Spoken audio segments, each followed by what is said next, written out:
السلام عليكم ورحمة الله وبركاته. أهلا بكم في الحلقة الثالثة أو الثالثة من كورس تعليم اللغة المصرية القديمة بالتعاون مع قناة مانجون السمنودي وقناة السياحة والآثار. معاكم دكتور نورة محمد. في بالنسبة للحلقة اللي فاتت والبرنامج الخاص بكتابة اللغة المصرية القديمة أو كتابة النصوص الهيروغليفية على الكمبيوتر، ما تشغلوش بالكم خالص بيه. ده هيجي تعلمه في وقته، ولكن المطلوب منكم إن كتابة أسماء الأعلام تكون بخط الإيد، حتى لو ما بتعرفوش ترسموا. انا مش طالبه من حد ان هو يبقى بيرفكت في الرسم، ولكن مجرد بس ان انا ابقى عارفه ان العلامه دي بتساوي الحرف كذا او العلامه دي بتساوي النطق كذا. هندخل بقى في مشكله بتواجهنا كتير قوي غير اتجاه الكتابه، وهي ان انا دلوقتي قدامي جمله عريضه، انا مش عارف او مش عارفه بدايتها منين لفين، او امتى اقول ان الكلمه خلصت او الجمله خلصت، خاصه ان انا ما عنديش زي مثلا اللغه العربيه علامات الترقيم، نقطه، فاصله، علامه استفهام والحاجات دي. ولكن في الكتابه الهيروغليفيه او الخط الهيروغليفي انا ما عنديش ده. فانا اعرف منين الجمله او الكلمه نفسها خلصت امتى او ابتدت امتى؟ اعرف منين معنى الكلمه؟ يعني هم اصلا اللي فكوا الرموز عرفوا منين المعاني بتاعت الكلمات؟ وهنا يجي دور علامة.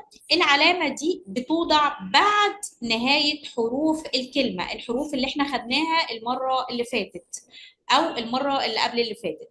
العلامة دي بالنسبة لي بتمثل لي لوحة إرشادية، بترشدني لمعنى الكلمة، بترشدني لأن الكلمة خلاص حروفها خلصت، ما كملش أو أضيف عليها حاجة تانية. ده التصور بتاعي او التفسير بتاعي للعلامه دي. زي كده لما تعلم طفل الفاكهه فتطلع له صوره تفاحه فهو عارف ان دي تفاحه، تطلع له صوره برتقانه فهو عارف ان دي برتقانه، هو عارف من الصوره. فالصوره دي بالنسبه لي هي اللي هتعرفني المعنى بتاع الكلمه، لان هي مرتبطه بمعنى معين. الصورة اللي أنا بتكلم عليها دي اسمها مخصص، ومن اسمها مخصصة لحاجة أو هدف معين أو وظيفة معينة.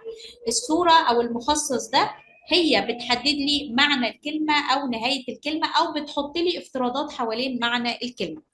وليكن مثلا أنا عندي الكلمة دي اللي هي أو الحرف ده اللي هو حرف السين، جات لي بعد كده صورة راجل، راجل قاعد ما بيعملش حاجة. ايه ده؟ يبقى الراجل ده ممكن يبقى ايه؟ ممكن يبقى راجل، ممكن يبقى اب، ممكن يبقى ابن، ممكن يبقى اخ، ممكن يبقى خادم.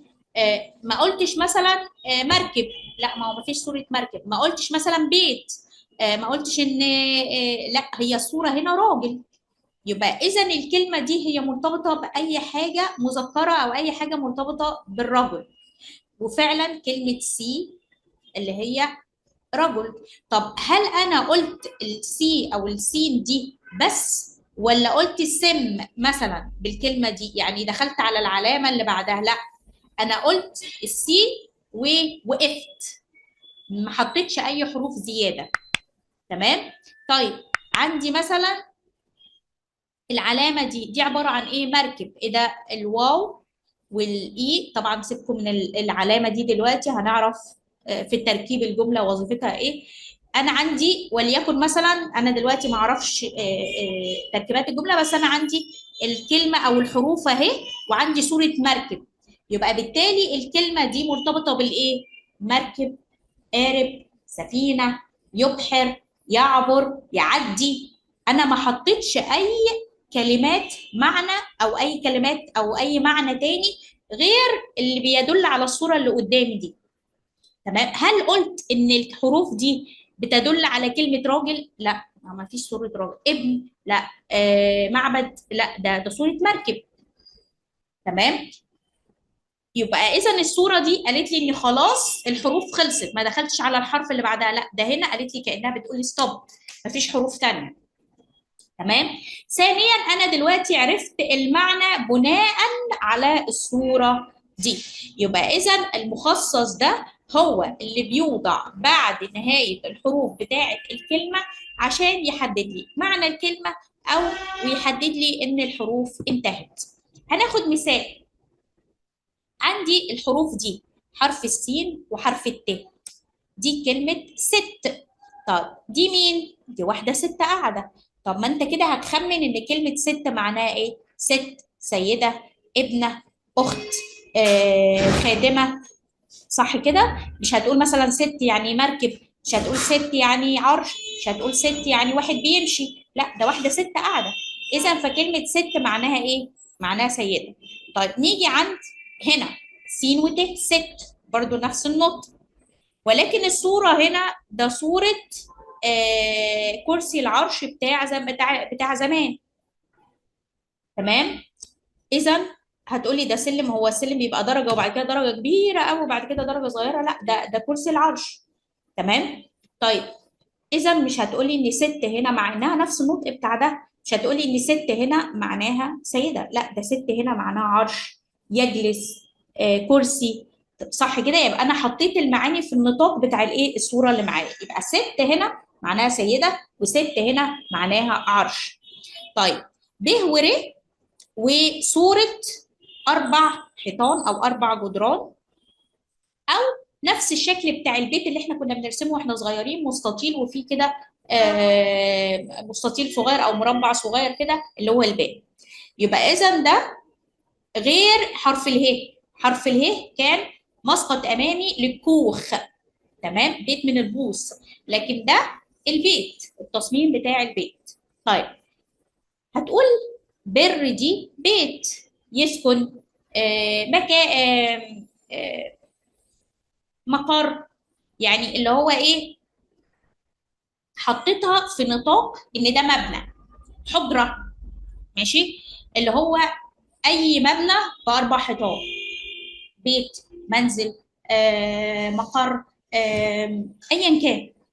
تمام. يبقى اذا انا حطيته في النطاق بتاع الايه الصوره. طب ماشي، هنا بر، ايه ده؟ بس هنا واحد ماشي، رجلين بتتحرك. حتى هو هنا هتقولي طب هو انت شايفها بتتحرك؟ اه، ما هو مقدم واحده ومأخر واحده، يبقى انت بتعمل امتى؟ لما تقدم واحده وتأخر واحده وانت ماشي وانت بتتحرك. طيب ما هي نفس الحروف، لا يبقى هنا مش هقول ان بر معناها بيت، مش معناها حجره، لا ده هنا بر معناها يتحرك، يمشي، يخرج. انت كده حطيت المعنى في نطاق الصورة اللي قدام. واذا بر معناها او بري معناها يخرج. يبقى ست، سيدة، ست، عرش، بر، منزل، بر، او بري، يخرج.